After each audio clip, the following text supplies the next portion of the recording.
Hello and welcome back to Off Meta, the show where we go through the Marvel Snap metagame, figure out how to beat it, build a deck together, and talk about the problems that are happening.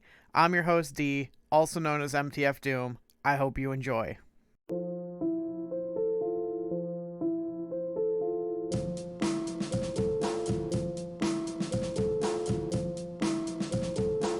So, let's not beat around the bush. You know, this episode came out late. Normally I do these on Tuesday. The reality is, the meta hasn't really shifted. It's kind of stagnated.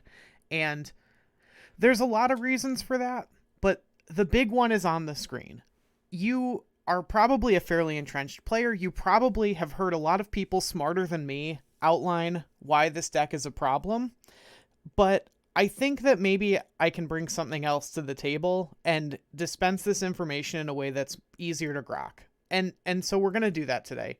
The problem right now is that basically all card games, certainly at the top, tend towards efficiency, right?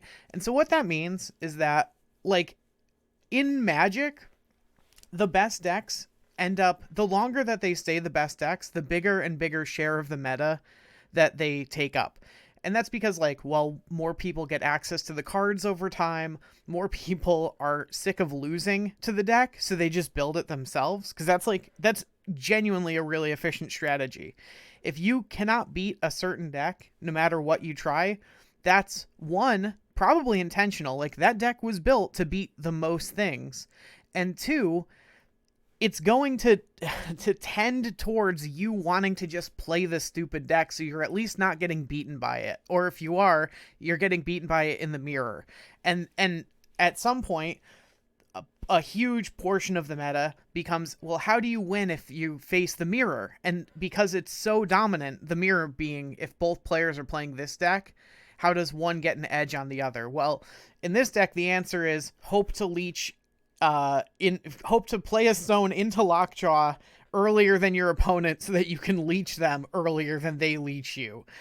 That's abysmal. And this card, Second Dinner has already announced plans vaguely to nerf this card.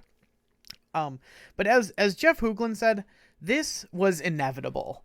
Like, we saw it before. I didn't go into detail last week on this deck, though this was obviously still on the radar last week, and we talked about how to beat it.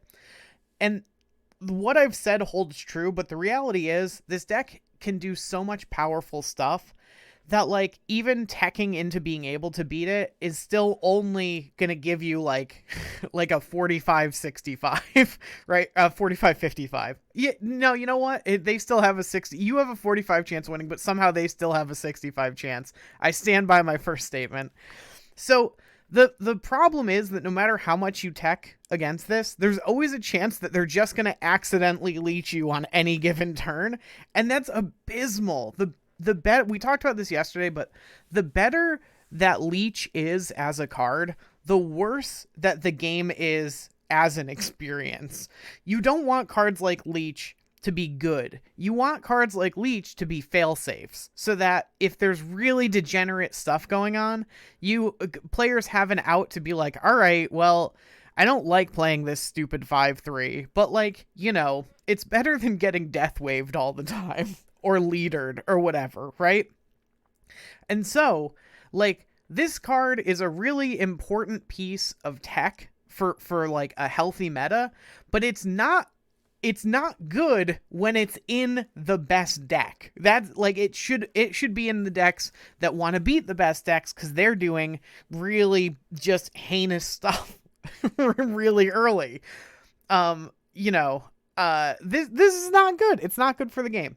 So, you know, the point is that this, as Jeff Hoogland said, this is inevitable. The longer that a deck stays in power, the more that people are going to tend towards it, if only so that they are part of the ruling class. Listen, revolution without education just leads to a changing of the guard, okay? You got to educate yourselves, learn some class consciousness, don't give in. Also, I can't afford Thanos. You know, that's really what's happening here. I'm just jealous that I can't afford Thanos. Like 90% of people don't actually watch my videos, I found. They just comment based on the title. So like I imagine that a bunch of people have already commented like, you're just jealous you don't have Thanos. So I'm just going to say it. I'm just jealous I don't have. That's the only reason. It's not because I want a healthy metagame. It's because I'm a poor person and I don't like rich people. That's a commentary on American policy. How people that. All right. Okay, we're getting off topic. D, focus. So the point of this video isn't really an off meta. I can't do one this week because the meta hasn't changed.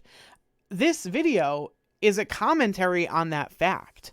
It's a commentary on the fact that these cards put together in this way are simply optimal. This is just how you should put cards together, and that's not good. That is not good. In a game like this, where there are so many ways to play, so many interesting one-off cards. We talked about it yesterday too, how I wish there were more fun cards and less strictly just powerful cards. Like, I wish that the answer to this deck wasn't to nerf Leech, though it absolutely is. That's part of the answer. I wish that the answer to this deck was to make other stuff really cool and interesting so that this deck could, other decks could compete in interesting, fun ways. But, like, I don't know how you could do that and retain Leech as the important piece of tech that it is to the game's balance. I don't know, but I'm not a game designer, so I'm just going to complain instead of offering a solution. That's fine. That's what we do here. That's it. This is all a meta commentary. That's it. That's all this is. Leech, for as bad as it is, it sounds like it's going to get nerfed. I also worry about that because it might mean the return of the worst type of gameplay patterns, but you know, maybe it's just a rotation. Maybe this is a pseudo rotation like what Yu-Gi-Oh has. If you don't know, a lot of card games rotate cards out. Some card games don't, like Yu-Gi-Oh. I mean, the last time I played, cards never became illegal like through age. They just became illegal because they were bad. They're like, you could still play them, but they're just bad. You can't bring the Yu-Gi-Oh deck that you played in middle school to an event and win probably even one match anymore. Just so you know, if you haven't played, I'm really sorry to break it to you. I hope that's not the way that this game goes. I hope that they don't decide, well, how we'll fix things is a pseudo rotation where we make cards bad enough to be unplayable and then new things take their place and then we'll make those worse. And it worries me that that has been the case so far, right? With Zabu and Surfer and Darkhawk's still almost as good as he was. He's not seeing play because of the Zabu nerf, but you know, it's worrying that the Battle Pass cards are the ones that are too good and then getting nerfed basically out of rotation. That worries me. It worries me that the same might happen with Leech. And if it does happen, it worries me because I don't know what the meta is going to look like, but I assume it's going to be abysmal. That's it. I hope you enjoyed. I hope you have a great day. If you find my content elucidating, enlightening, or enriching, the best way to let me know is with a subscription down below. Have a great day, and I will see you all tomorrow.